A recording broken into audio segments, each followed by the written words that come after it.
Okay, we're going to look at taking profits and teach a few lessons here within the week that ended Friday, April the 9th, 2010 with the Forex University. Let's go on into it. We're going to start out, we're going to look at the record. As you can see, we had a really great week. No losses in our totals for the week on none of our pairs. All of our pairs gave us a profit. We only had 2 days. Actually, it should have only been one. And even this one we could have avoided. Definitely could have avoided this one. This one was just a, a dare. And of course, it didn't work out. So really for the video, we're just going to worry about the last 2 days because that's when it got interesting. The first 3 days were somewhat mundane, with the exception of Tuesday on the yen. We had been anticipating a move on the yen to make a correction. We'll start there. If you take a look at the yen, here we are. There was this long trend that had been going on for quite some time. I mean, it was been there for a while, and the 21st day of that long was here on Tuesday, which we were anticipating even last week. We were waiting to see what was going to happen when we got to that day. This is the setup that we had. We had the 3 layer in the middle with the wings on the side, you know, moved over. We had the exhaustion in the RSI, you know, and it squeezed, had a narrow range. The reversal, yeah, we're reversing this move to the long side. So we took short and on that day, and pretty much for the rest. Well, here's the short scalp. We had to wind up scalping that day. We were anticipating so much that we set up some scalps and we took 21 pips. We looked for a rebound at the major GAN band support level of 93.12. It almost made it. It went as low as 93.15 before bouncing back a bit, and we missed it. And then we found another set of support that Thursday at 92.88. Got a good one out of there. But then we could see in the setup for Friday to take it short again, and we got another 45 pips. And we'll cover that. Let's cover that now. Why not? Let's look at this because it's interesting. Because of the formation that you would see on it, came with a tweezer bottom, just like the other pairs. Well, not the other pairs, but the Euro Pound, the Kiwi, and the Aussie. They all hammered just like the yen did at a support level. But we went long with them when they broke their highs. And why would we short the yen that has that same pattern of the hammer that took place here on that Thursday? Why would we go against this hammer? Well, there's a couple of reasons. One, because of that 21st Fibonacci day reversing its move, looking for a good place for correction.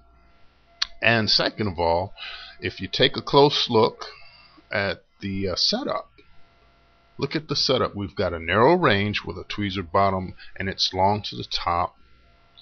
It's coming into the red there. It's changed the guard, made a change of the guard, and we have this indecision in the bias. Red, black, red, black. This is complete indecision right here. That's a beautiful setup for a whipsaw. Okay, so we looked for the move to the upside to hit resistance, which it did, and come back down. 93.64, 65. It was well resisted there at that level, as high as 93.89, which it did not reach. There's 93.63 there. I mean, we just had it. It was just waiting. 93.64. It was just waiting. It was there. Okay, so there was the setup. We took the setup. In the meantime, when we looked at the pound, let's go to the chart and look at the pound. Look at how heavily this hammer is here.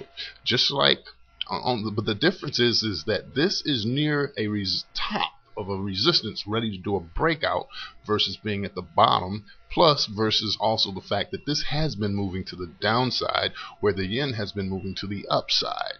So they're inversing one another. Even though the single day formation is the same, the overall environments are completely different. The same situation here with the euro. You see the hammer just like you saw with the yen, but the yen is near the top, wanting to come back.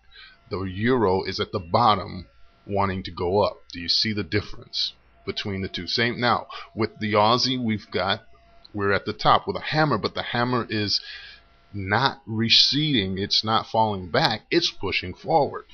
Okay, and then with the kiwi, we considered shorting it because it wasn't showing the strength, and it wasn't showing itself down near a support, a really strong support level, down like down at this bottom area here, where we see the support layer. Let me get my hash marks down in here. Okay, so it was kind of in a limbo, so we decided to take a chance with it, but of course we, as you can see, we lost that move. Okay, let's go back to QuickView and take a look at the rest of this, how things played out. Well, wait, before I do that, just again, once again, this is Thursday and Friday. You'll see these 2 days, this pattern for these 2 days throughout all of your charts, and our QuickView has given us the signal in those charts, letting us know that we were making that move. Here with the pound, I mean, we closed at the high. You can't get any more bullish than that. Okay, and it was squeezing. Guess where it wanted to squeeze to? You know, right to the upside, and that's exactly what it did. We finished out the day at 362. Nice gain, movement to the upside, and same thing with the euro and the Aussie. We did the same move. We took that top over the top, and up we went. We also had the LT, but you see here, double daring this 57 to 66 is 9 pips. It's like just not quite enough to try and double dare. Same, and definitely not the pound. I mean, there's nothing there to double dare.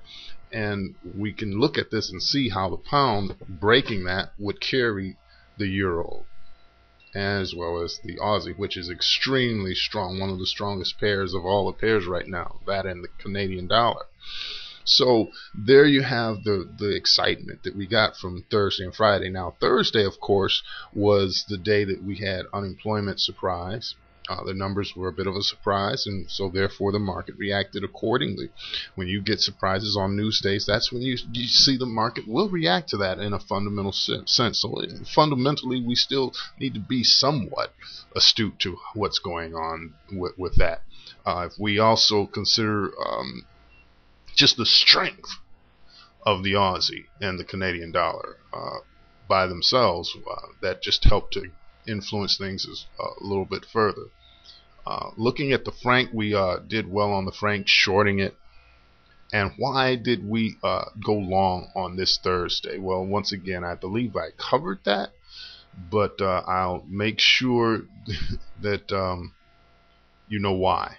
Okay, because I want you to be aware. I mean, even though you've had this changing of the guard, you're double bottom, which is bullish. We had relief of the stress from the exhaustion here in the RSI, that and the double bottom. It was after a squeeze of down, up, that flipped the script down again, so now we're up. Okay, so we were looking for up day on this day.